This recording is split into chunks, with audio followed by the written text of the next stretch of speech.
Bonjour et bienvenue dans ce nouvel épisode du 11 endiablé. Moi c'est Morgane. Et moi c'est Chris. Salut Chris, comment ça va ce soir ? Bah écoute, plutôt bien, un petit peu fatigué, j'étais sur un événement, bref, évidemment je travaille comme tout le monde, hein, on ne fait pas seulement des podcasts dans la vie. Bref voilà, je ne vous en dirai pas plus, bien. Mais en tout cas très fatigué, on a porté une tonne de matos, tout ça, voilà. Donc bon, il faut le dire, on enregistre un petit peu tard, c'est vrai, mais bon, on est là. Vous inquiétez pas, on est là. On est là, on essaye d'être, on va dire, régulier. Dans nos rendez-vous avec nous et avec vous. Mais voilà. Ouais, on essaye d'être le plus régulier possible. Le but, encore une fois, c'est de vous proposer un épisode par semaine. Bon, on va quand même rappeler le concept du podcast si vous arrivez et que vous découvrez le 11 endiablé. Ici, un petit peu le but, c'est de passer en revue les performances des Diables Rouges et des joueurs belges dans leur club et championnat respectifs. Et chaque semaine, on vous propose un 11 type, c'est-à-dire l'équipe qui, pour nous, en fonction des formes actuelles, devrait être alignée par Tedesco en vue de l'Euro 2024 en Allemagne. C'est aussi pour ça qu'on a sous-titré notre podcast le 11 endiablé en route vers l'Euro 2024 ou en route pour l'Euro 2024. Et on l'espère fructifiant cet Euro 2024. Seul l'avenir nous le dira. On l'espère en tout cas. Voilà. Petit point sur les séquences qui vont animer ce podcast. Comme d'habitude, il y a les deux séquences qui sont le Tour d'Europe où on passe en revue tous les championnats, l'actu des joueurs belges, les performances, etc. Tout à fait. Le 11 de la semaine. Évidemment. Cette semaine, un gros sujet sur l'interview d'Eden Hazard. Après, gros sujet, on reviendra dessus. Ça nous semblait intéressant d'en parler parce que voilà, c'est toujours parce bien. Que c'est Eden et qu'on aime Eden et que ce sera toujours Eden et même s'il a pris sa retraite, ce sera toujours Eden. Ouais, c'est important d'avoir l'avis d'Eden Hazard sur les joueurs belges en général et le football en général parce que ça a été un joueur tellement énorme que tout à fait. Ce qu'il dit est intéressant et puis il intéresse aussi forcément les supporters de l'équipe de Belgique, a raison. Ouais, il aurait pu en plus clairement jouer on va dire le malotru ou le faux en ne disant rien et en fait je trouve qu'il a été complètement dans l'honnêteté. Non, voilà, c'est la continuité en fait cette interview. Hein. C'est ça, il est assez libre dans ses propos et c'est de la fraîcheur, ça fait plaisir. Ouais, ça fait plaisir. Franchement, c'est bien, il a pas la langue de bois. Et ça on met en avant aussi parce que voilà dans le monde du football, on n'est pas là non plus pour polémiquer sur des choses, mais on voit les choses, on est aussi des observateurs de ça et il y a des choses des fois qui nous plaisent pas et voilà, et nous on aime bien aussi les joueurs qui sont simplement naturels. C'est ça, donc c'est pour ça que ce soir on va vous parler quand même de cette interview d'Eden Hazard. On fera aussi un petit point sur notre carton de la semaine et puis une petite liste aussi habituellement comme chaque semaine, des petits matchs à ne pas manquer, à regarder la semaine prochaine, ou en tout cas entre aujourd'hui et l'épisode de la semaine prochaine de notre podcast. Et puis on finira avec les petits arrêts de jeu, hein, temps réglementaire plus arrêt de jeu. Voilà. Ouais, voilà, on va essayer de pas la faire trop longue aujourd'hui parce que bon, voilà, l'idée aussi c'est qu'on arrive à être assez dynamique et donc le but c'est pas de tirer sans longueur, c'est de passer du bon temps, c'est de prendre de l'information, c'est de s'amuser, c'est de rigoler aussi. Ouais, franchement à la cool et puis ce sera les 3-4 minutes de bonheur en plus comme dirait Stéphane Guy sur Canal+ à la fin des matchs, il dit tout le temps la même chose, hein, c'est ça, c'est les 3-4 minutes de bonheur en plus. Ce sera nos petits arrêts de jeu. Je rappelle que Morgane est français. C'est vrai, oui, mais les gens ont la référence quand même Canal+, ça va. Bah, je sais pas, mais nous on n'a pas BTV, on n'a pas Canal+, du coup on n'a pas les mêmes animateurs, donc on n'a pas la ref. Il n'y a même pas les matchs on n'a pas la ref. Ah, pardon, désolé. Non, mais c'est pas grave. Je reprends l'expression. Mais non, mais c'est pas grave, parce que de toute façon, même si vous nous découvrez, comme ça, vous le savez, Morgane est breton avant d'être français. Voilà. Les deux, ça marche aussi. Voilà, petit raccourci, et voilà, ce sera aussi notre fière analyse de Ligue 1 cette année, hein. Ah oui, forcément, parce qu'il y a un joueur en Ligue 1 qu'on suit, c'est Arthur Théâtre. Exactement. Obligatoirement. Voilà. Et c'est tout à fait normal. Allez, on y va pour notre petit tour d'Europe.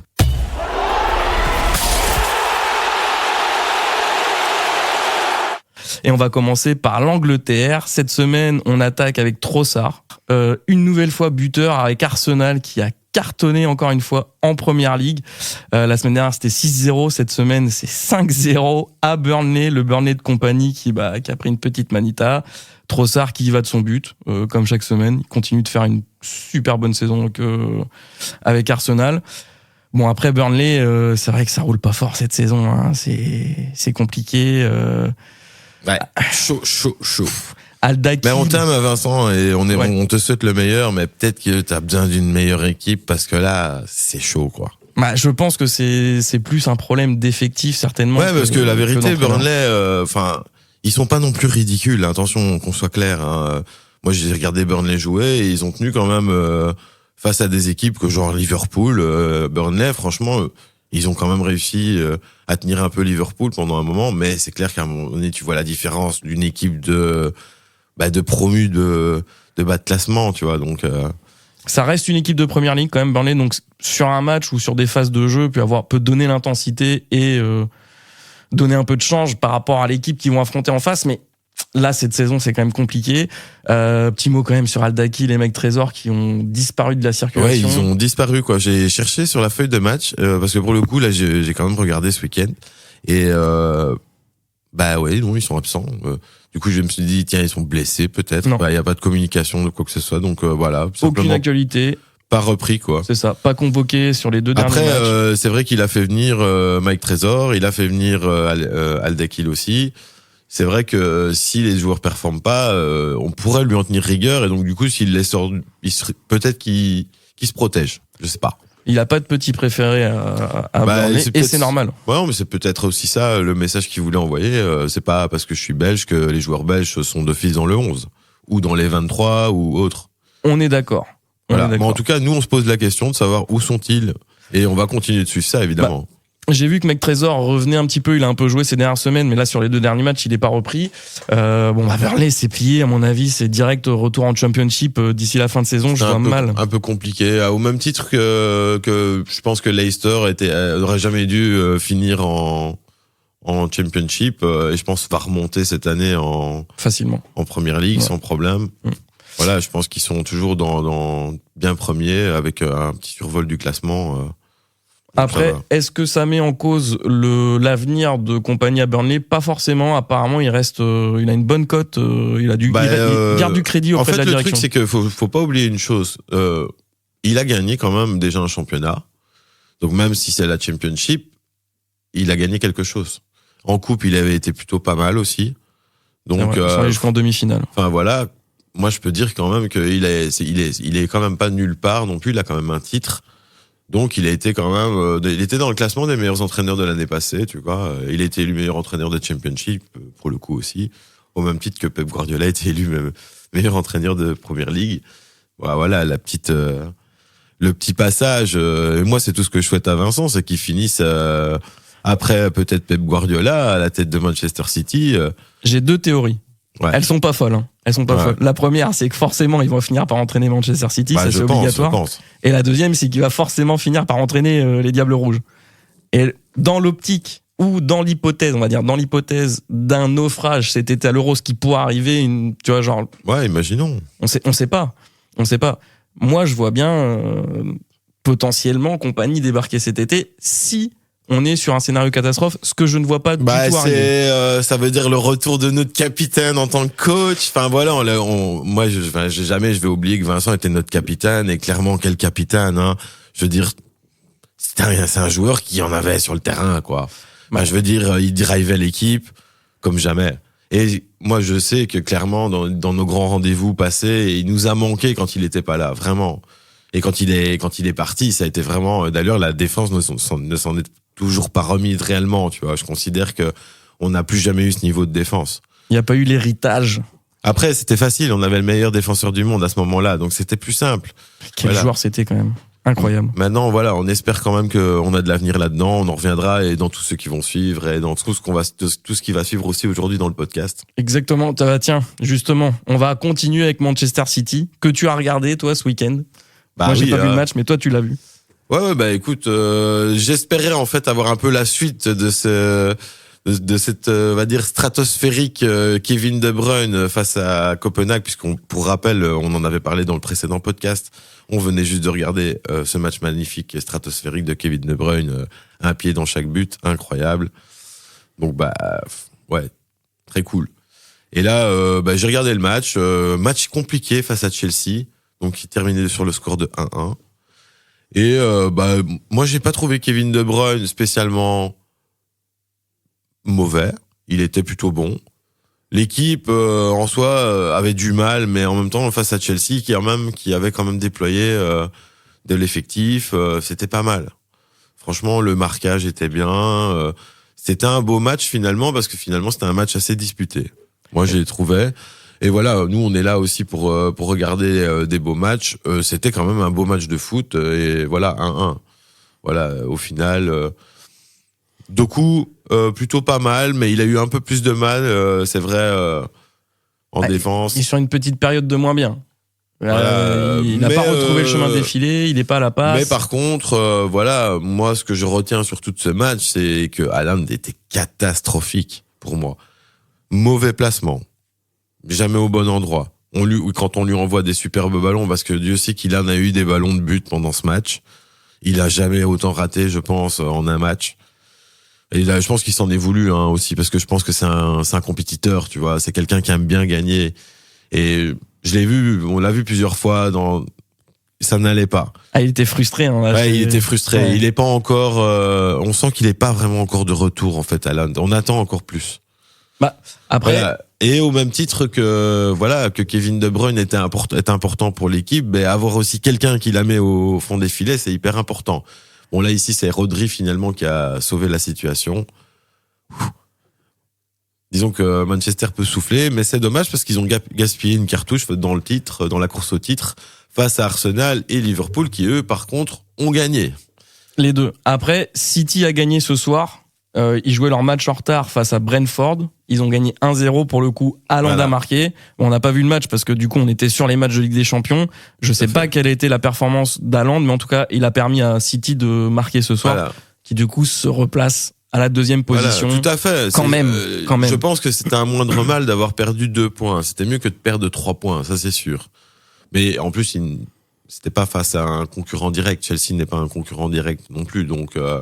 Non, ils sont trop on va loin. dire heureusement qu'ils ont fait match nul, et je pense que c'était pas non plus volé le match nul. Chelsea, c'est bizarre quand même cette saison parce que ils enchaînent pour des rappel, performances. le match aller était aussi très complexe. 4-4. Ouais, voilà. C'était incroyable. Donc voilà, ça reste quand même une des rares équipes contre qui cette année Manchester City a buté, donc ils n'ont pas réussi à battre Chelsea, quoi. Et après ils se prennent des tannés contre des équipes de bas de classement. C'est incompréhensible vraiment Chelsea cette année. On sait jamais de quel côté la pièce va tomber quand on regarde Chelsea. Je comprends pas trop, moi. Voilà, peut-être que c'est tout simplement une saison de transition pour eux et qu'ils espèrent installer une équipe plus compétitive l'année prochaine. Mais le truc, c'est qu'avec Chelsea, j'ai l'impression qu'ils sont en transition. On rappelle qu'ils ont subi la tornade de la guerre en Ukraine, avec les sanctions envers leur ancien président, la vente de leur club. Je pense quand même que ça a laissé des traces, et même les épisodes qu'il y a eu avec Lukaku le prouvent, que je pense que ça a mis du temps avant que Chelsea puisse se relever. Une politique et une gestion des transferts assez catastrophique sur les 5 à 10 dernières années côté Chelsea, il faut le dire. Ouais. Ils ont dépensé beaucoup d'argent, ils ont revendu des joueurs qu'ils ont payés très cher et qui ont explosé dans des clubs Moi, je pense que ailleurs. Quand on fait appel à un joueur, même si on sait, il y a des choses qui le prouvent, que parfois le président peut faire des choses, mais à un moment donné, moi je suis persuadé que sans le coach qui a un projet avec un joueur, c'est très difficile si on ne veut pas faire jouer un joueur, mais ne pas faire jouer un joueur qui a coûté 115 millions d'euros à un club, c'est compliqué quand même. C'est compliqué. On peut parler du PSG pour ça, mais bon. Ouais, voilà. Bref. Et de Eden aussi, on peut en revenir à Eden aussi, 115 millions aussi. Et 24 millions d'euros par an, voilà. Bon, après, c'est un très mauvais investissement, malheureusement, pour le Real Madrid. Voilà.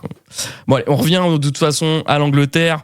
On va terminer ce petit tour avec Aston Villa qui continue de participer, lui, à la course au titre. Il reste dans la course, très clairement. Ils ont encore gagné ce week-end à Fulham, même si, bon, ils avaient perdu la semaine dernière.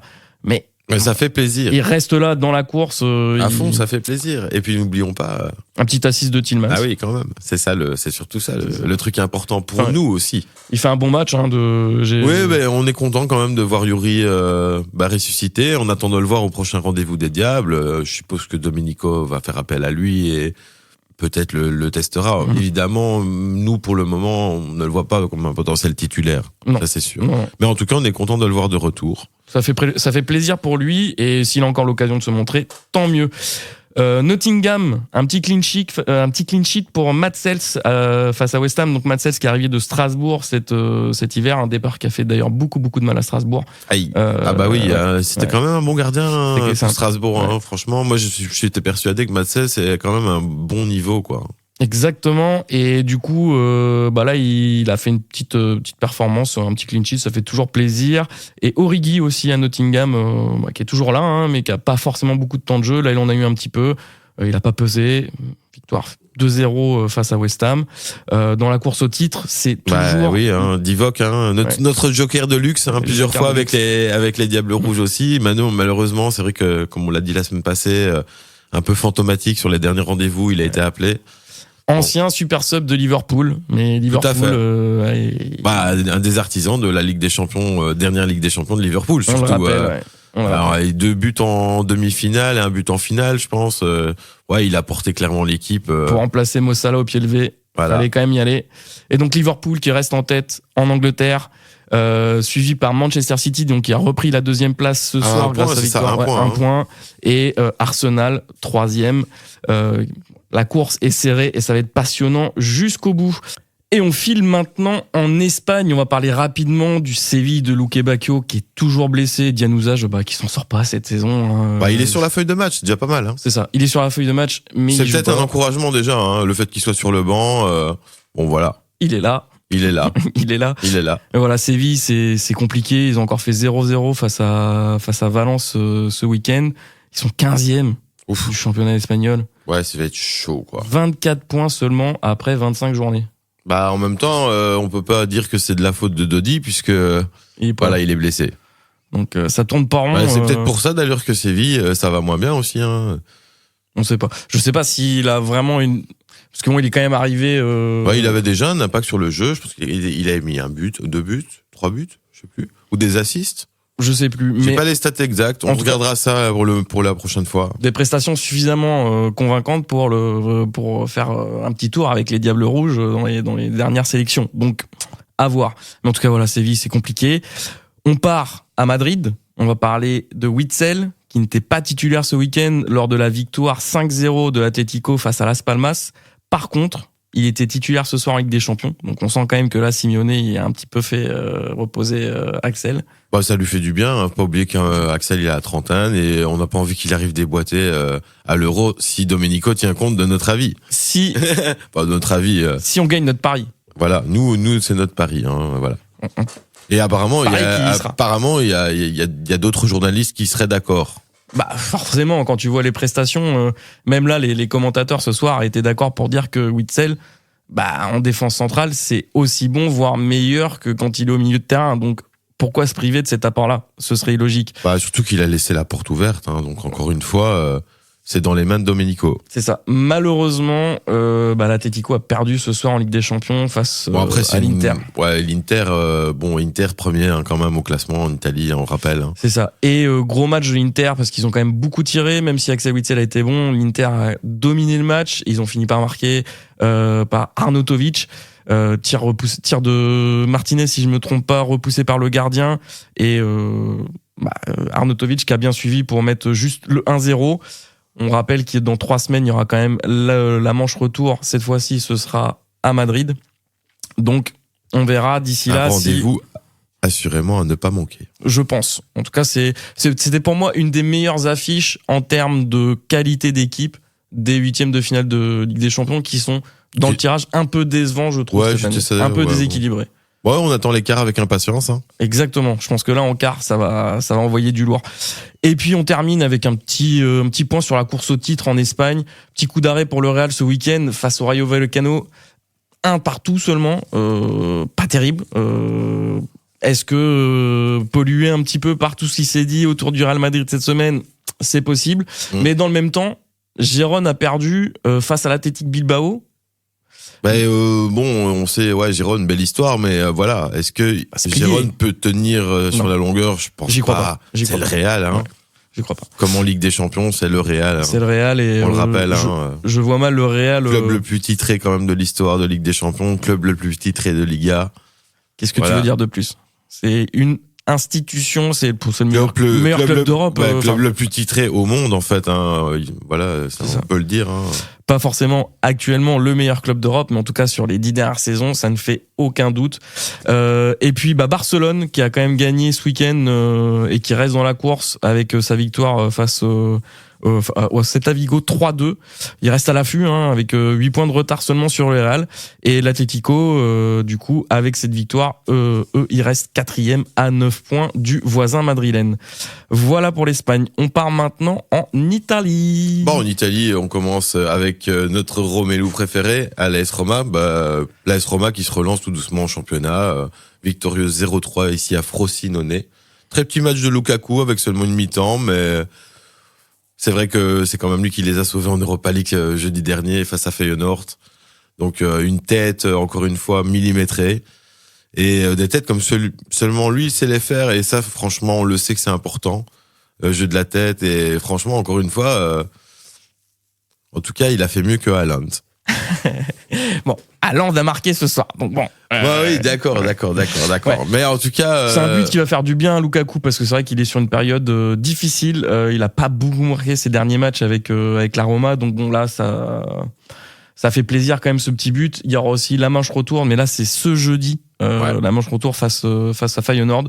Donc on verra si Lukaku arrive à enchaîner ou en tout cas s'il peut être décisif pour la Roma. Parce qu'évidemment on suit aussi nos Diables Rouges dans les compétitions européennes, en tout cas pour ceux qui y sont encore. Bien sûr. On parle maintenant du Napoli. Avec Ngonge qui a été... écoute, on peut dire il est le sauveur de Napoli. Oui, oui, on peut vous le dire, c'est le sauveur de Napoli. Donc Ngonge qui est monté au jeu à la 60e. Voilà, il a finalement pu arracher le nul à la 90 plus 1, je pense. Ouais, 90e ou 90 plus 1, c'est toute fin de match. 91e minute dans les arrêts de jeu, on peut le dire. Voilà, il arrache le 1-1 face à Genoa et voilà. Par contre, Linder Dendoncker, qui est aussi au Napoli, n'a toujours pas effectué la moindre minute. Donc un peu triste pour Linder, on lui souhaite le meilleur, on espère un bon rétablissement. Mais c'est vrai que, à part le petit test qu'il avait fait en défense, je ne le vois pas avoir sa place pour le moment dans notre 11 et encore pas dans les subs non plus. Pour l'instant, ça me semble encore un peu compliqué. Ça va être sans doute. Mais on lui souhaite le meilleur. meilleur. On espère un retour. Et moi, s'il a du temps de jeu et qu'il joue et qu'il performe, pourquoi pas, exactement. Ça reste un jeune joueur. Il a encore le temps. Il en sera peut-être pas cet été, mais pour les prochaines compétitions, on verra. Un qui sera là, ça c'est sûr, c'est De Ketelaar. On en a parlé la semaine dernière. Pour nous, c'était notre endiablé de la semaine. Bah oui. Bon, il était un peu. Forcément. Voilà, bon, à un moment donné, ça peut être compliqué, mais un peu, il était pas mauvais, mais c'est vrai que c'était pas son meilleur match. Non, même si l'Atalanta a gagné 3-0 face à Sassuolo, qui fait encore un beau match, l'Atalanta, il a pas été décisif cette fois-ci, mais il fait pas un mauvais match. Non, il fait pas un mauvais match, et et en plus, on peut dire qu'à un moment donné, ils étaient un peu en mode croisière, donc l'Atalanta, à un moment donné, ils ont compris, et je pense aussi que c'est pour ça qu'il est rentré. Ça roule très bien en ce moment, donc pas trop de soucis à se faire pour De Ketelaar, même s'il a pas été décisif cette semaine. Et on rappelle quand même en Serie A que c'est toujours l'Inter, on l'a dit tout à l'heure, qui menait la course en tête de Mais bon, voilà, Charles, tu peux le dire, tu es quand même entré dans notre 11 endiablé et tu as été endiablé de la semaine, tu vois. Donc seulement notre deuxième endiablé de la semaine, après Kevin De Bruyne évidemment. Et on en reviendra justement sur l'endiablé de la semaine un peu plus tard dans le podcast. Exactement. On va maintenant partir en Allemagne. Guten Tag, évidemment, avec Openda qui continue d'enfiler les buts avec Leipzig. Il a encore marqué ce week-end face à Mönchengladbach. Victoire 2-0, but de Xavi Simons aussi. Leipzig, mais il avait été plus décevant en Europe, par contre. Par contre, en Ligue des Champions, c'était pas terrible. Franchement, on a regardé ce match et c'était face au Real, on en a parlé. Il a eu beaucoup de ratés et j'ai eu l'impression de retrouver le Openda qui a justement joué quelques minutes avec les Diables. Beaucoup de ratés. Ses duels face aux gardiens, ont été voués à l'échec. Pas les bons choix, pas les bons timings. On l'a pas senti dedans. Après, c'était le Real, encore une fois. C'est toujours compliqué de jouer. Tu joues le Real Madrid quand même, c'est vrai. L'important, c'est qu'en championnat, ça se passe quand même bien avec lui, même si Leipzig, c'est un petit peu en dents de scie et que, ils sont pas largués en championnat, mais ils sont pas vraiment dans la course au titre. Et de toute façon, les Leverkusen, ils sont ils sont très très bien partis, trop bien partis sans doute pour que quelqu'un les rattrape. Mais voilà, en tout cas, il continue de marquer 16 buts maintenant, donc il a dépassé le record du nombre de buts marqués par un Belge en Bundesliga. Emile Mbedza. Exactement. Exactement. Il en est à 16 maintenant. La colonie belge de Wolfsburg avec Castells, Vranckx et Borno qui a fait match nul face à Dortmund ce week-end, un partout. Dans ce match, seul Castells a joué. Voilà, Castells qui est titulaire évidemment indiscutable de Wolfsburg depuis de longues années déjà, donc on le voit mal ne pas jouer sauf si blessure évidemment. Et ça, on ne lui souhaite pas, et ni pour lui ni pour les Diables. Surtout pas en ce moment. Voilà. Vranckx, lui, est resté sur le banc. Borno, même pas sur la feuille de match. Aïe. Oui, il est suisse, de toute façon. Je suis désolé. Ça va rester un running gag avec Borno, parce que bon, voilà, la seule fois il a joué contre les Diables, il a quand même mis un but contre son camp. Il restera connu pour ça, tristement pour lui, sauf si peut-être, on sait jamais, il revient. Surprise du chef de Domenico, il va nous rechercher Borno. On peut dire que lui, au moins, le connaît certainement, puisqu'il était, pour le rappel, en Bundesliga, Domenico. Donc, il y a peut-être des petits rapprochements qui pourraient se faire via ce biais-là. On verra. On va parler de Dortmund. On a enfin des news du jeune Julien Duranville. Ah ouais, trop bien, Julien. Bah ouais, 17 ans maintenant il a. Celui qu'on appelle notre futur petit Neymar. Enfin, c'est tout ce qu'on lui souhaite. On lui met aucune pression, mais on a envie d'entendre, on a envie de le voir jouer. Ceux que les supporters du Borussia ont appelé le futur Neymar quand ils l'ont vu jouer, même si on l'a pas beaucoup vu jouer. Il a joué 10 minutes, mais en 10 minutes, apparemment, c'était chaud, quoi. Un petit peu plus, je crois. C'était le dernier match de la saison dernière. Je crois qu'on l'a mentionné aussi dans nos potentiels subs, ou parmi les grosses cotes des potentiels remplaçants qui pourraient accompagner les Diables Rouges. Déjà de savoir qu'il est de retour, en tout cas, ça le met dans une position qu'il n'avait pas avant puisqu'il était blessé. C'est ça. Là, il est revenu de sa blessure à la cuisse. Il a rejoué avec les moins de 19 de Dortmund et il était ce soir sur la feuille de match du huitième de finale aller face à Eindhoven. Ça fait un partout. Dans ce match, Bakayoko était titulaire. Il a fait un match correct.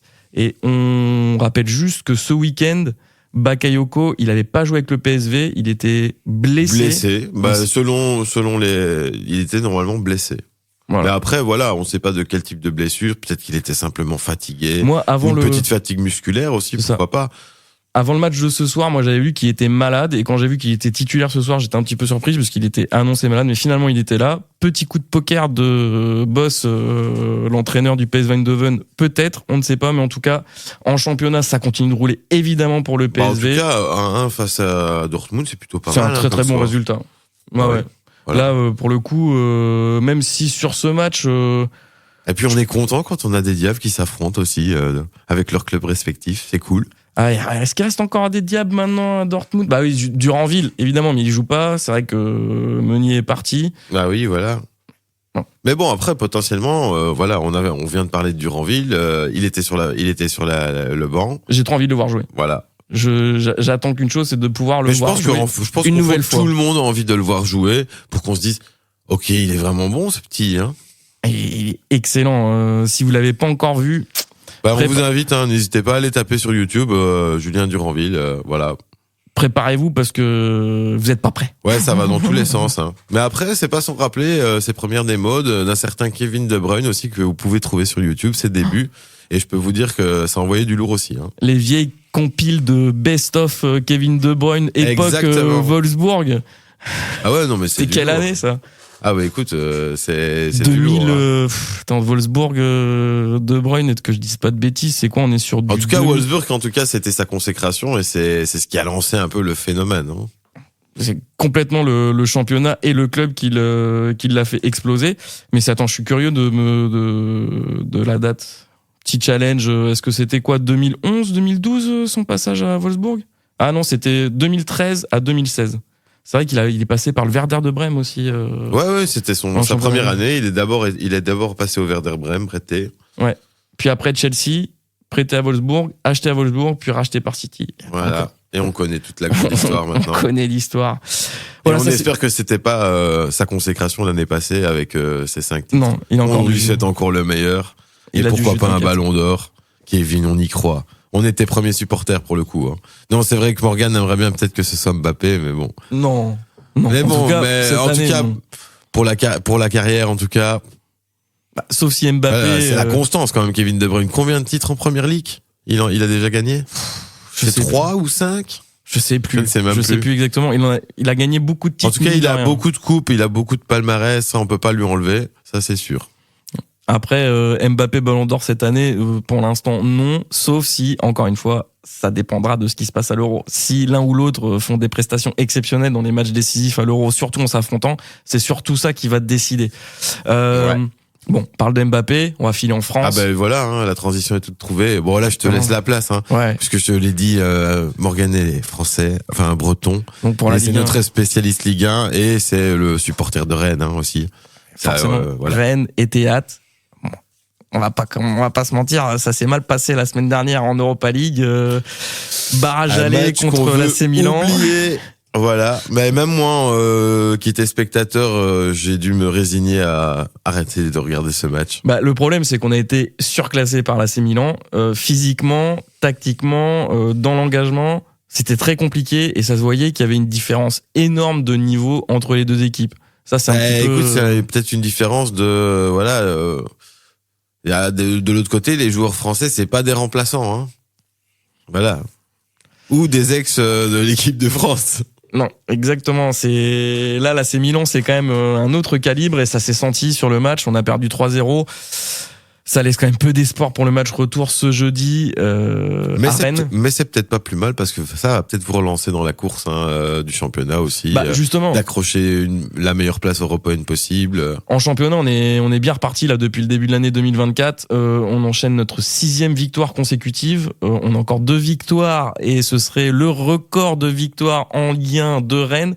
Mais je rappelle quand même que Rennes va affronter le PSG ce week-end, donc ça risque de s'arrêter là à 6 pour cette fois.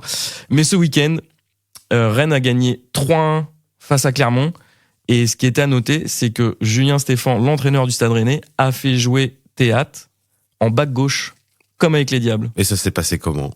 Ça s'est très bien passé. Ah ok. Parce que Théâtre, en plus d'avoir été bon sur le match, même si c'était face au dernier de Ligue 1, on concède. Bien sûr. C'est justement peut-être le moment pour tester quelque chose. Il a amené un but.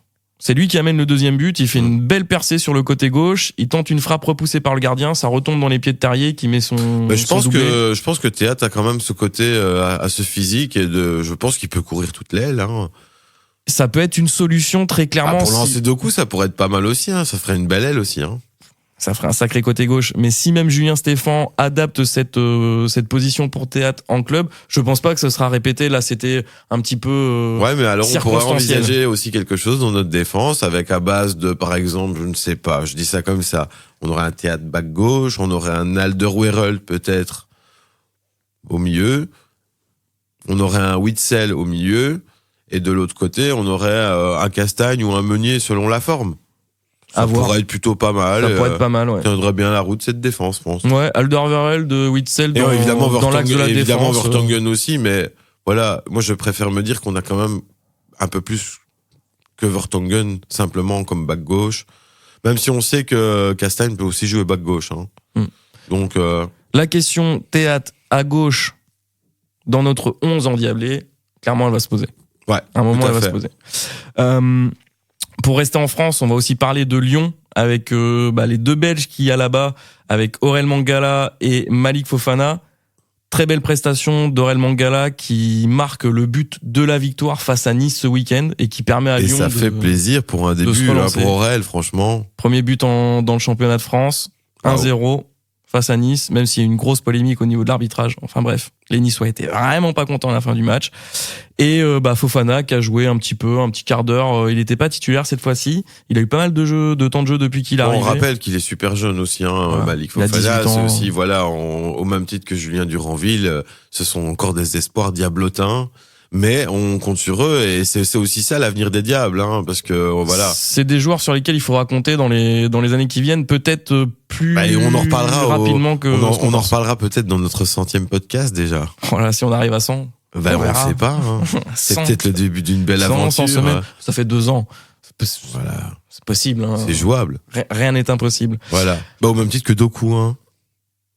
Qui au final, joue quand même actuellement dans la meilleure équipe du monde, il tient la route, il est titulaire. Bon, voilà. Hein. c'est Doku, oui, il y a encore une step à passer. Il a encore pas par les beaucoup à sentiments. apprendre. Ben voilà. Voilà, on parlait de Rennes aussi, hein, donc voilà. Ouais. C'est et Doku qui ne joue plus à Rennes et qui joue maintenant à Manchester City. On est un peu un club tremplin à Rennes, hein, on va pas se mentir. Les gens, en tout cas les jeunes joueurs viennent à Rennes pour avoir un petit peu d'exposition, espèrent faire des bonnes performances et aller s'exiler en Angleterre. C'est difficile pour les clubs français de garder des bons profils de joueurs. Bon, là, on a quand même pris 60 millions sur Doku. Il a joué 2 ou 3 saisons avec nous. Moi, j'aurais bien aimé qu'il reste, mais c'est comme ça. Voilà. Il est parti jouer à Manchester City. Qu'est-ce que tu veux? En tout cas, on va plaisir, pas lui reprocher. Vous avez pris un petit billet, les amis. Il faut voir ça comme ça. Hein. Belle vente. Une très belle vente. Pour finir sur la France, on va parler très rapidement de la crise à l'OM qui a licencié Gennaro Gattuso officiellement aujourd'hui. Le jour où on enregistre. Voilà, c'est terminé. En fait, c'est souvent ce qui se passe à l'OM quand ça va pas, c'est ça licencie de toute façon l'entraîneur. Ça va déjà être le 3e entraîneur de la saison pour l'OM, qui a perdu ce week-end face à Brest, autre club breton, ça fait plaisir. Alors qu'ils étaient à 11 contre 10 pendant à peu près 25 ou 30 minutes l'OM. Et l'OM, c'est catastrophique cette saison. On a l'impression qu'ils peuvent jouer pendant 200 minutes et ils ne marqueraient pas de but.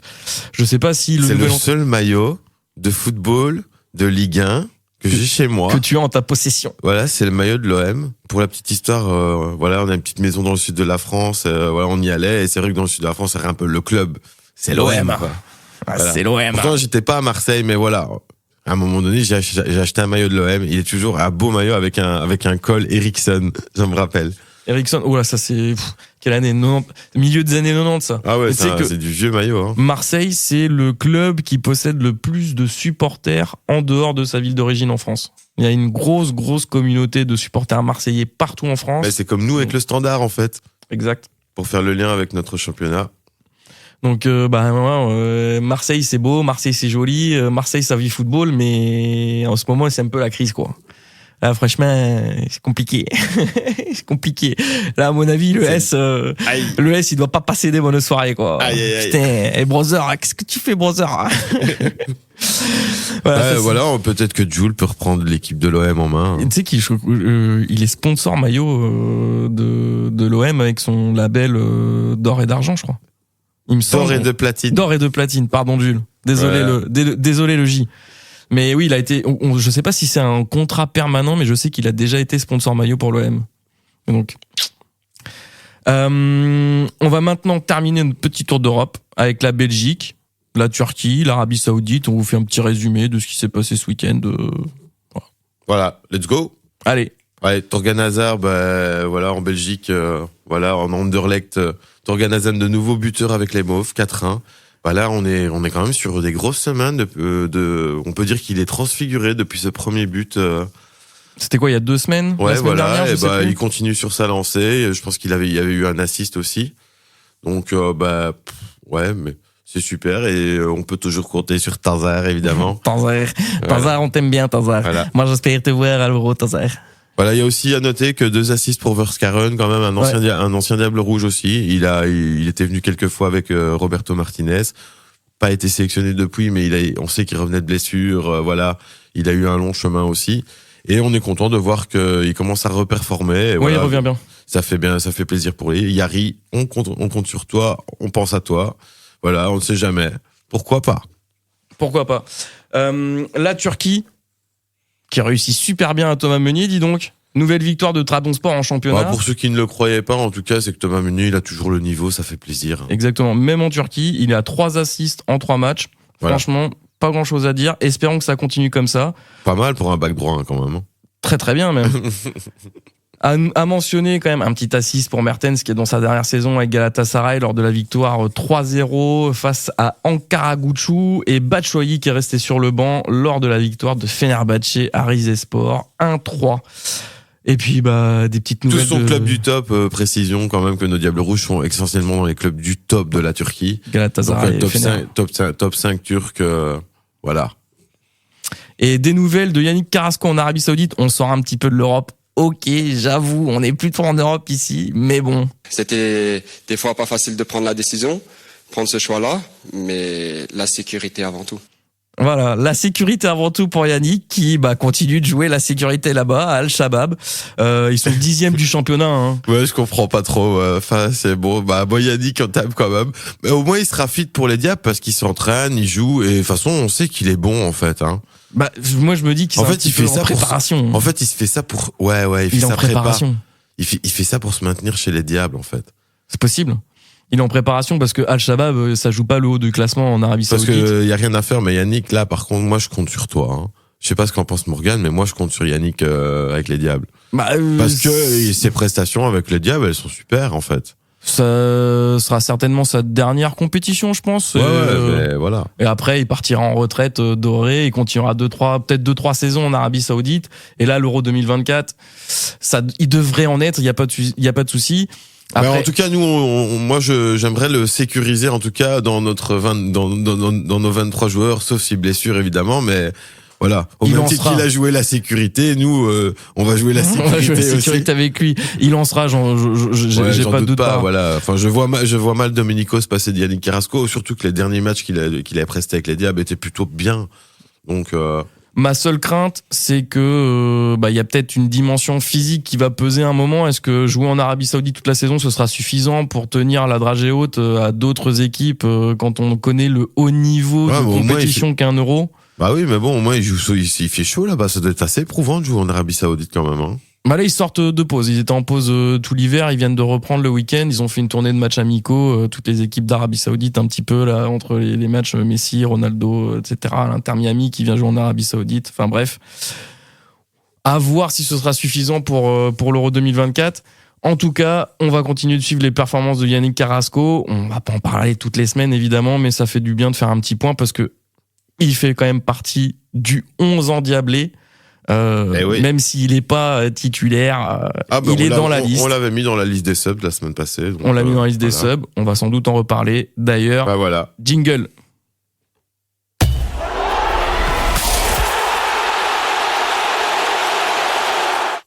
Transition parfaite pour passer au 11 de la semaine. On rappelle, la semaine dernière, on avait établi un nouveau 11 par rapport au premier épisode. Dans ce 11-là, on avait mis De Ketelaere à la place de Bakayoko, qui n'avait finalement pas joué ce week-end. Donc on avait un peu lu dans l'avenir, en fait, presque. On avait presque lu dans l'avenir avec la blessure, en tout cas le forfait de Bakayoko pour ce week-end. On rappelle dans les buts, on avait mis Castells, en défense, Meunier, Witsel, Théat, Vertonghen. Au milieu, dans une formation à 5 milieux avec deux milieux ailiers offensifs, donc De Ketelaere, Kevin De Bruyne, Mangala, Trossard et Doku, et évidemment Romelu Lukaku en pointe. Ce que je propose cette semaine, c'est qu'on fasse un petit tour justement poste par poste et qu'on définisse pour nous le remplaçant idéal pour chaque poste. Ouais, parce qu'on le dit cette semaine, on n'a pas vu vraiment de changement en fait dans notre 11, puisque finalement Bakayoko n'ayant pas joué, De Ketelaere est à sa place. Voilà, Doku a fait un match correct. Pourquoi le sortir? Trossard est là. Mangala De Bruyne, aussi. Mangala a marqué. Voilà, très bon choix au final. Donc voilà, on le dit, il n'y a pas toujours des changements. Non, il n'y aura pas toujours des changements. Donc cette semaine, on va commencer par le gardien remplaçant de Castells. On a le choix entre Kaminski, Sels. 3 gardiens, de toute façon. Donc, moi, pour le moment, la liste, ce serait, oui, je viens de la citer, Sels, Kaminski à évaluer. Donc, à voir aussi, qu'est-ce que nous réserve aussi Domenico, avec ses surprises, avec les matchs amicaux, face à l'Irlande, on le rappelle, et à l'Angleterre. Moi, je mettrais Sels. En premier remplaçant. Ouais, Matt Sels, on sait qu'il a remplacé ici Cole Castells, donc il a eu du temps de jeu ici récemment. Donc, voilà, il me semble en meilleure position, en tout cas, que Kaminski, qui n'a pas encore, du coup, été aligné, pour le moment en tant que titulaire. Au poste de back droit, on a Meunier titulaire. Le choix évident, à mon avis. En tout cas, s'il continue sa grande forme et sachant que Castagne ne joue pas ou très peu, donc le poste de remplaçant est finalement assez logique pour Castagne. Voilà, Castagne, oui, tout à fait, mais Castagne aussi qui peut aussi jouer au back gauche, on le rappelle. Qui peut être une bonne solution de secours. Donc l'avantage aussi, c'est que Castagne, oui, il peut jouer back gauche, il peut jouer un petit peu partout en fait. C'est un très bon joueur. Et en soi, il a jamais été vraiment mauvais avec les Diables Rouges et on a souvent compté sur lui. Hein. En défense centrale, Witsel, Théat. On imagine qui en remplaçant idéaux pour ces deux postes-là? Toi, je ne. Moi, je mettrais. Je ne me mouille pas avec la défense, c'est un peu plus compliqué. C'est le point épineux de l'équipe de Belgique, on va pas se mentir. La défense est compliquée.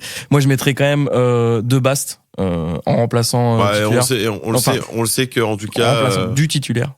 En tout cas pour ce qui est de Bast, les bons résultats aussi qu'il a en championnat actuellement plaident pour sa chapelle, on va dire, au même titre que Vertonghen d'ailleurs. Voilà. Pour Théâtre, on en a parlé. Moi, je vois bien, même s'il a annoncé un petit peu qu'il avait envie de revenir et qu'il n'a pas été rappelé, Alderweireld à la place de Théâtre. Si pour besoin. rappeler quand même que Toby, il a encore mis 2 buts il y a une semaine ou deux. Voilà, c'est Toby. Hein. Et au poste de back gauche, pour l'instant, on a mis Vertonghen.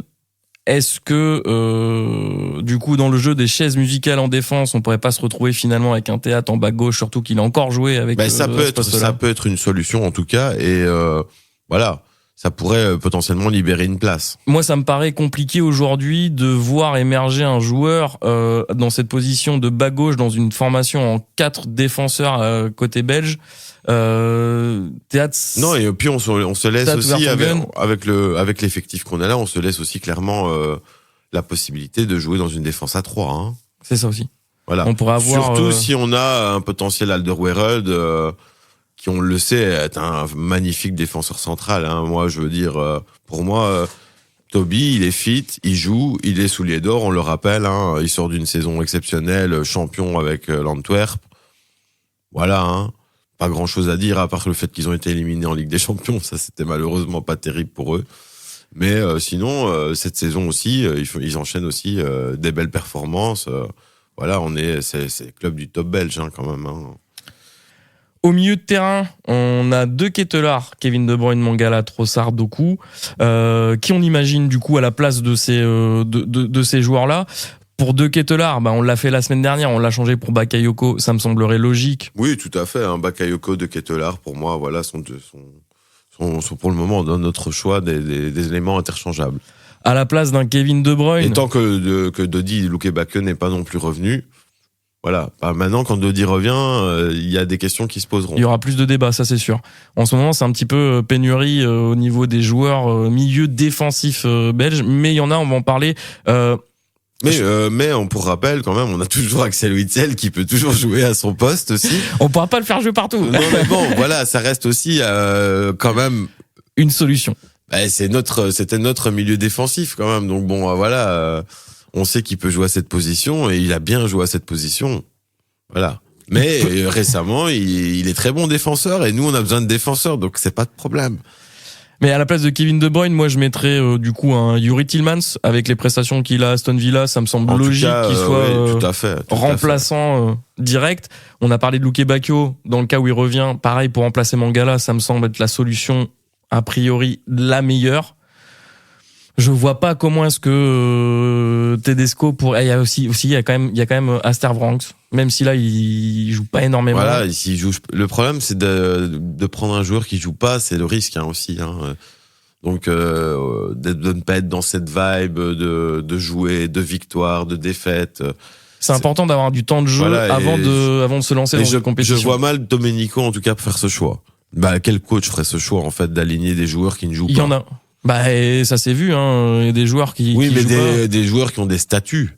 Oui, ça c'est vrai. Parce que là, déjà, pour t'amener dans la liste des Diables Rouges, si t'as pas de statut, si t'es Kevin De Bruyne, tu joueras, y a pas de problème. Mais bon, là, Aster, il a eu 3 sélections avec les Diables. Pas beaucoup. On l'a vu sur les 2 derniers matchs, je pense. Il me semble que sur le dernier, j'ai dit une connerie la semaine dernière parce que je crois que si je me souviens bien, en fait, il a été appelé, il était convoqué avec les Diablotins, donc avec les moins de 21. Et il y a eu une blessure au milieu de terrain chez les Diables Rouges.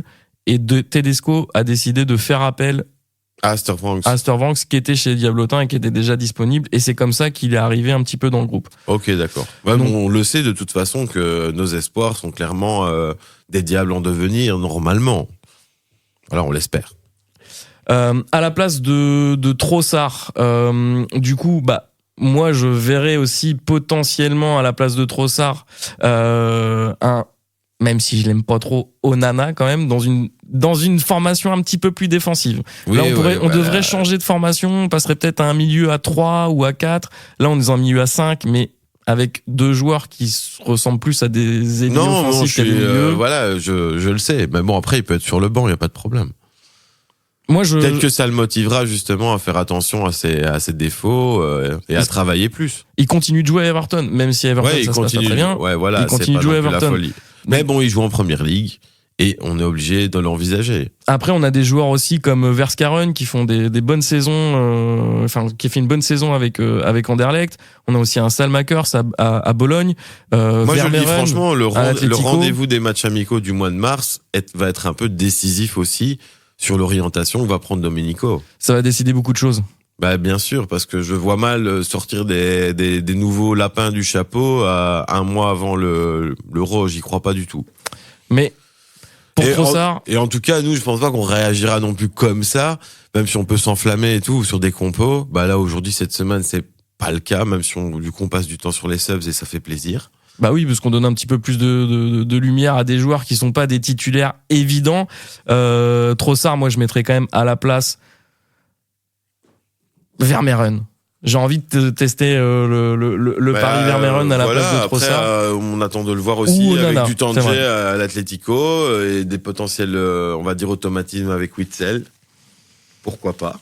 Il faut voir un petit peu comment on le ça rappelle peut se aussi, dérouler. avoir des joueurs qui jouent en club ensemble, ça fait beaucoup et on espère beaucoup de Kevin De Bruyne Doku. Mais voilà, ce sont pas les seuls joueurs pour rappel à jouer ensemble.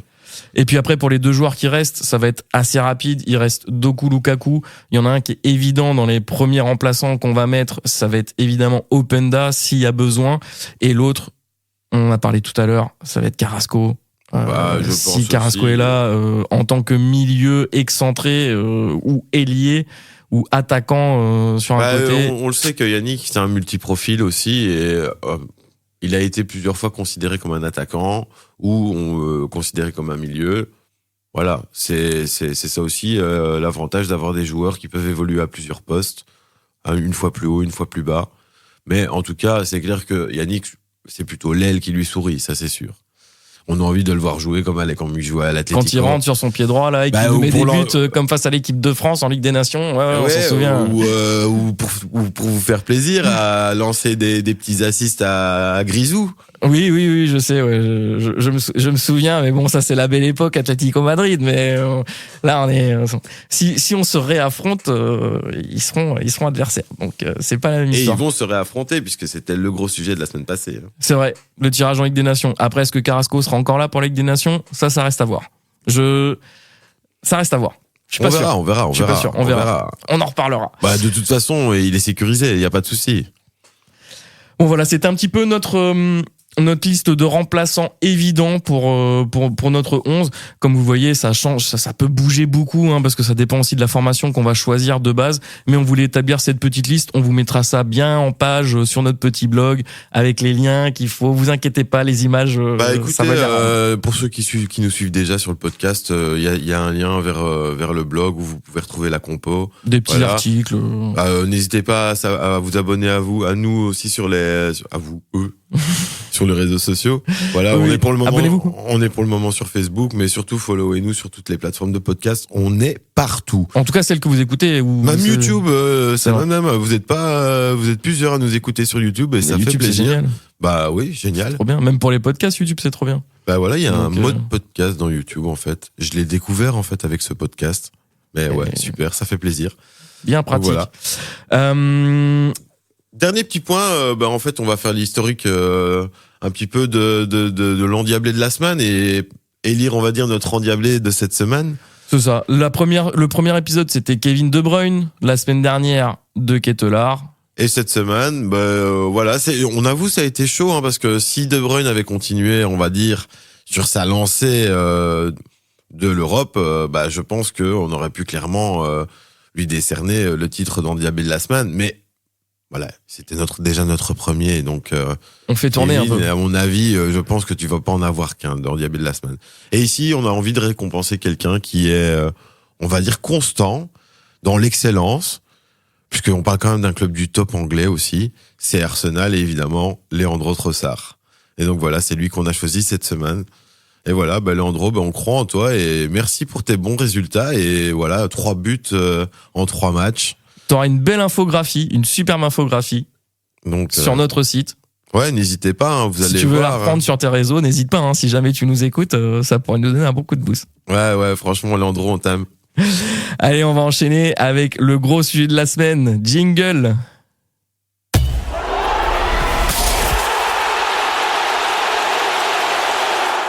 Et pour ce gros sujet de la semaine, on va parler de l'interview d'Eden Hazard dans le podcast foot, dans le podcast foot de son ancien coéquipier John Obi Mikel à Chelsea.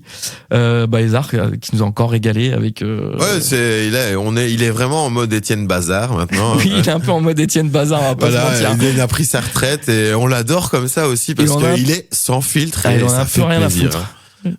Franchement, il est sans filtre et ça fait plaisir. Il est frais. Voilà. Il est frais dans ses déclarations. Ouais, il est frais, ça fait plaisir. Il en a quand même remis une couche sur la diététique. Il est revenu sur le fait que oui, pour lui, boire 1 ou 2 bières après un match, ça le dérangeait pas. Hein. Et nous, en tant que supporters, on l'aime aussi pour ça quand même. C'est dommage parce que voilà, il aurait tellement pu donner plus, mais. Mais voilà.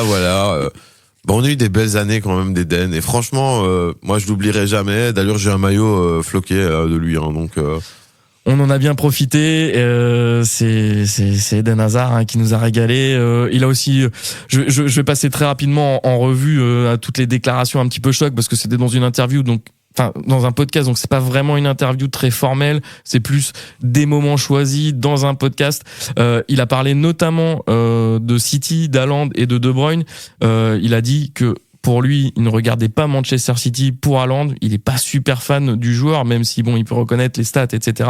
Mais lui, il regarde plutôt Manchester City pour des joueurs comme Kevin De Bruyne, surtout, comme Bernardo Silva, Jack Grealish, Phil Foden. Oh, ça fait plaisir quand Eden, il lance des fleurs à Kevin. Et il a pas fait que lancer des fleurs à Kevin De Bruyne. Il a clairement rendu un hommage à Kevin De Bruyne. Il a dit que pour lui, c'était un des meilleurs joueurs du monde, si ce n'est le meilleur joueur du monde actuellement, surtout quand tu laisses de l'espace à Kevin De Bruyne. Il a dit que là, il n'y avait pas photo. Si tu laisses de l'espace à Kevin De Bruyne, t'es mort. Et je suis complètement d'accord avec lui. En plus, d'un ancien capitaine au nouveau capitaine, quel beau passage de flambeau, ça fait plaisir d'entendre ça.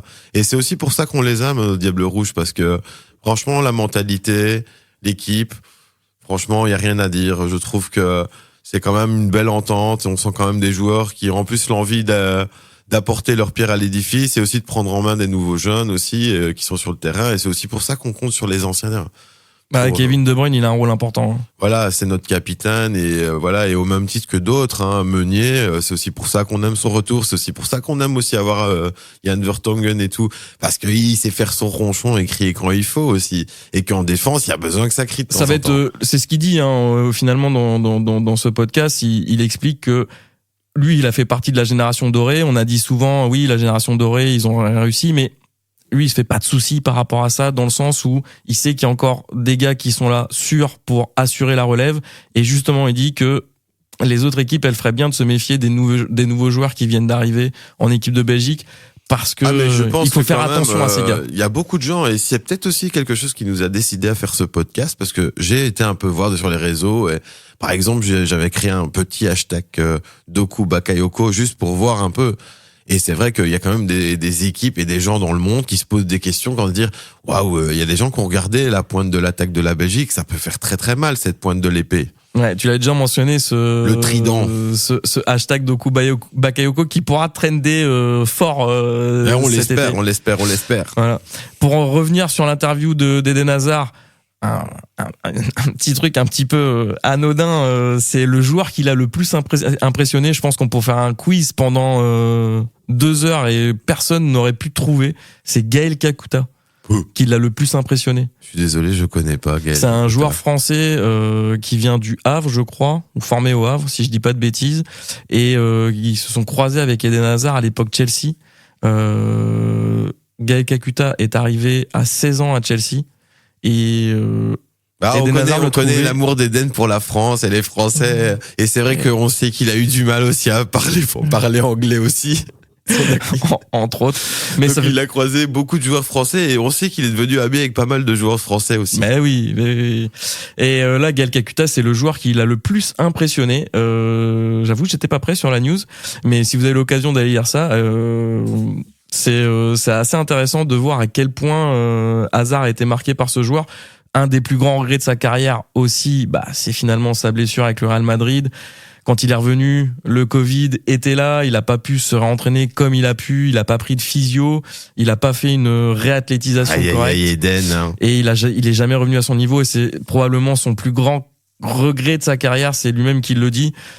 Autre point intéressant aussi, c'est que il contredit Ronaldo finalement. Ronaldo qui s'était exprimé sur le fait que la Saudi Pro League était meilleure que la Ligue 1. Bon, Eden Hazard, je pense qu'il est assez bien placé pour parler de la Ligue 1, sachant qu'il l'a remporté, qu'il a été élu meilleur joueur de Ligue 1, élu meilleur espoir de Ligue 1. Ouais, tout à fait. Bref, il a un palmarès bien suffisant sûr. en Ligue 1 pour avoir un meilleur avis que Ronaldo sur le sujet, même si Ronaldo, ça reste Ronaldo et qu'il a le droit d'avoir son avis. Mais bon, Ronaldo qui n'a jamais joué dans le championnat. Je me rappelle pas que Ronaldo ait déjà taclé Eden Hazard. Hein. Moi, Non. je me rappelle même d'un Neymar qui a mis dans son top des joueurs avec qui il avait vu évoluer ou jouer contre. Il a clairement dit qu'Eden Hazard, c'était le seul qui était à son niveau. Neymar Voilà. a sans doute été traumatisé par Eden Hazard en 2018. Voilà. Ça, on rappelle que c'est Depuis Soi-disant lors, Neymar, rien ne va plus voilà. en fait pour. il est en totale chute depuis le 2018 en fait, Neymar, si Donc vous n'avez voilà. pas compris. La Belgique a tué Neymar. On peut dire que la Belgique a tué Neymar? Un petit peu, ouais, je pense, on peut le dire. Malheureusement pour lui. Après, il s'est un peu tué tout seul. Hein. Beaucoup de fêtes, voilà. Paris, c'est peut-être pas le meilleur endroit. Non, Je d'ailleurs, pense qu'on peut vite tomber dans des trucs. D'ailleurs, tu parles de Paris. Il explique aussi, Eden Hazard, pourquoi il a jamais signé à Paris. Tout simplement parce que son cœur est lillois. Et qu'il évidemment, il se voyait pas jouer avec une autre équipe c'est de un Ligue 1. gamin du LOSC. Vous êtes sérieux ou quoi? Dans quel monde il aurait joué pour le PSG, quoi? Non, mais en plus, c'est un club de la loose. Je suis désolé, quoi. On verra dans 2 Et moi, j'ai semaines. un maillot de l'OM, hein, donc de toute façon, PSG, il y a pas, hein, tu vois. T'es pas pour PSG. Voilà.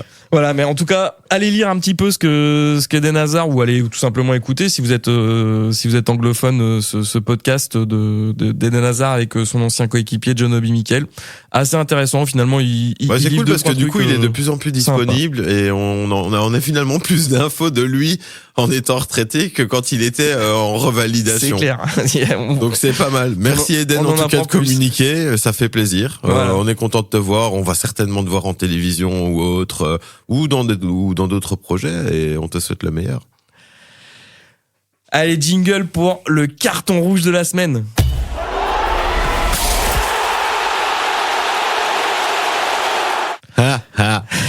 Tu rigoles déjà. Bah ouais, je me marre. Ça me fait trop rire, c'est pas grave, c'est le karma. Tu crois que c'est le karma? Ouais, c'est le karma, je suis Non. désolé. Bon, on vous explique pourquoi alors. Parce que le carton rouge de la semaine, c'est quand même, en plus, le carton rouge, j'aurais dû mettre, c'est la Carton situation, la situation financière catastrophique du Standard de Liège. Donc les comptes sont bloqués et les salaires sont pas payés au Standard quand même. Je crois que la Challenger Pro League leur ouvre les bras. On y va tout droit ou quoi? Je pense que ça peut aller. Attention parce que s'ils font faillite, ils peuvent même descendre beaucoup plus bas que ça. Hein. Moi, Je ne leur souhaite pas. Je ne leur souhaite pas un club avec l'historique du Standard, même si vous le savez. Moi, je suis Carolo à la base, donc le Standard, il y a pas. Je n'ai jamais supporté le Standard et jamais je ne supporterai le Standard. c'est ton droit. Tu es Carolo. Voilà. Moi, sachez que j'ai pas de parti pris. Mais force est de constater que c'est quand même un club qui est et représente quelque chose en Belgique. Beaucoup de supporters et sûrement des supporters du Standard qui nous écoutent. Voilà, ne me détestez pas, voilà, mais voilà, je suis Carolo, moi. On l'a dit tout à l'heure, comme Marseille, c'est sans doute un des clubs les plus supportés en Belgique, en dehors de Liège. Tout à fait. Donc ça doit faire quand même Même beaucoup par pas de peine. mal de Flamands. Ah, vous savez ça? Oui, Tu savais beaucoup ça de Flamands. Ouais, il y a beaucoup de Flamands hein. supporters du Standard. Donc ça doit faire beaucoup de peine de voir ce club un petit peu à la dérive. Là, la situation est catastrophique. C'est à se demander comment est-ce qu'ils vont terminer le championnat. Est-ce qu'il y a Mais une bon, solution après, pour avec eux le président qu'ils ont, franchement, je pense pas qu'ils ont misé sur les meilleurs Américains, tu vois. Ouais. On a l'impression d'être dans un mauvais film quand même, là. Hein. Ouais. Tu sais, les Américains qui arrivent et qui font croire qu'ils ont plein de blé, en fait, ils ont rien, tu vois. Ouais, Parce qu'on rappelle, tout est voilà, dans le chauffe. le Standard appartient à 777 Partners, là. Waouh! Qu'est-ce que ça vient faire là-dedans ? Est-ce qu'ils vont racheter finalement Everton ou c'est vraiment été Je crois que arrêté c'est cette fait. histoire? Non, c'est fait. Je crois que ça a été fait, qu'ils ont aussi racheté Everton. Ah ouais, avec l'argent du Standard. Everton qui doit flipper en ce moment. Ils disent, oh là, les supporters d'Everton, s'ils voient ça, ils se disent, mais oulala, qu'est-ce qui va nous arriver? Surtout qu'Everton, ils sont pas super bien en championnat. Ah là là, Bref, mais ça, on s'improvise pas dans le football. Hein. Franchement, moi, je vois mal. C'est la preuve en fait que simplement l'argent ou l'investissement n'est pas footballeur ou directeur technique qui veut. Donc en fait, il faut de la passion. Il faut de la passion. Enfin, je veux dire, si t'as pas une direction qui est, on va dire, imprégnée de cette passion, ou en tout cas qui laisse carte blanche à un vrai projet dirigé par des gens qui s'y connaissent en football, ouais. Mais là, ouais, non, Standard, à un moment donné, ne fait que des mauvais choix. Carton rouge. Carton rouge, exactement. Carton rouge de la semaine. Et puis on va enchaîner assez rapidement pour terminer parce qu'on dépasse un petit peu notre horaire. On fait 5 minutes de rab. Une petite liste de matchs à regarder. On les a mentionnés tout à l'heure. Il y a le retour de la Roma face à Feyenoord avec Lukaku en barrage retour de l'Europa League. En Ligue des Champions, on a aussi Porto Arsenal et Naples Barcelone qui s'affrontent demain. On suivra particulièrement Arsenal pour voir si Trossard continue d'être aussi bon en Ligue des Champions qu'en championnat. On l'espère, hein, notre endiablé de la semaine, Leandro. Et puis grosse pression pour Arsenal parce que ça fait un petit moment qu'ils sont pas allés en quart de finale, donc pour eux passer Porto, en fait ils sont pas si favoris que ça. Je dirais que sur papier ils sont favoris, mais pas tant que ça parce que Porto a beaucoup plus d'expérience ces dernières années en Ligue des Champions qu'Arsenal. Tout à fait. Donc match. Puis pour Porto aussi, club avec un palmarès avec José Mourinho, on le rappelle. Hein. José, hein. Voilà. José, tu nous manques. Quand est-ce que tu reviens ? Reviens entraîner le Bayern Munich. Ça c'est toujours pas fait. Il s'est toujours pas fait virer d'ailleurs, Tuchel. Ah bah écoute, bon. Il y a de la chance. Hein. Ouais, je pense que là ça va pas. J'ai entendu dire que Zidane était aussi sur les tablettes du Bayern Munich. Je n'y crois pas du tout. Je pense que ce sera plutôt Mourinho si Tuchel. Zidane, j'ai l'impression qu'il est sur les tablettes de tout le monde, mais finalement il va chez personne. Donc il attend quelque chose. On va arrêter avec ça. Hein. Il attend quelque chose et vous savez quoi. Dans les autres matchs, on a aussi le match de Rennes face à l'AC Milan avec Théâtre. Ça, c'est le match retour de barrage d'accession au 8e de finale d'Europa League. Comme par hasard, on parle de ce match. Mais c'est vrai. Ouais, ça me fait mal de parler de ce match parce qu'il y a vraiment peu d'espoir, mais bon. Et match aussi intéressant à regarder jeudi, c'est le retour entre Francfort et l'Union Saint-Gilloise. Ah ouais, on suit aussi l'Union Saint-Gilloise. Ça fait 2-2 au match aller. Donc là, ce sera un match hyper intéressant à suivre et on espère que l'Union va se qualifier en Europa League. Franchement, très chouette match. Hein. On l'a regardé la semaine passée. Match aller était très bien. Franchement, c'était cool. Hein. Ouais, franchement, j'ai pris un beau match de football. J'ai pris un réel plaisir à regarder ce match de Coupe d'Europe de l'Union et je prends beaucoup de plaisir à regarder les matchs de l'Union en général. Ils ratent quand même rarement leur match et ils produisent quand même du beau football et ils sont sympas à regarder. Et même si je sais que la priorité pour beaucoup de supporters de l'Union c'est le championnat cette année, moi j'aimerais bien les voir en Europa League Conférence et je serais curieux de savoir où est-ce qu'ils peuvent aller parce que pour moi ils peuvent aller loin. Pas sûr que Chichi sera d'accord avec ça. Non, je suis pas sûr que Chichi sera d'accord avec ça et que les supporters Chichi, de si tu nous écoutes, voilà. C'est notre avis, on a quand même envie de les voir encore jouer en Europe. Ouais, désolé. Mais j'espère que ce sera pas au détriment du championnat, c'est vrai. En parlant de championnat, on va filer en Allemagne pour les matchs à regarder, parce qu'il y a quand même un petit Bayern Munich-Leipzig samedi à 18h30. Le même jour en Angleterre, il y aura Arsenal-Newcastle à 21h. Ça reste une affiche intéressante. Si vous êtes devant votre télé à cette heure-ci, ça se regarde. Un match anglais à 21h, c'est rare. Donc si vous êtes devant la télé, allez-y.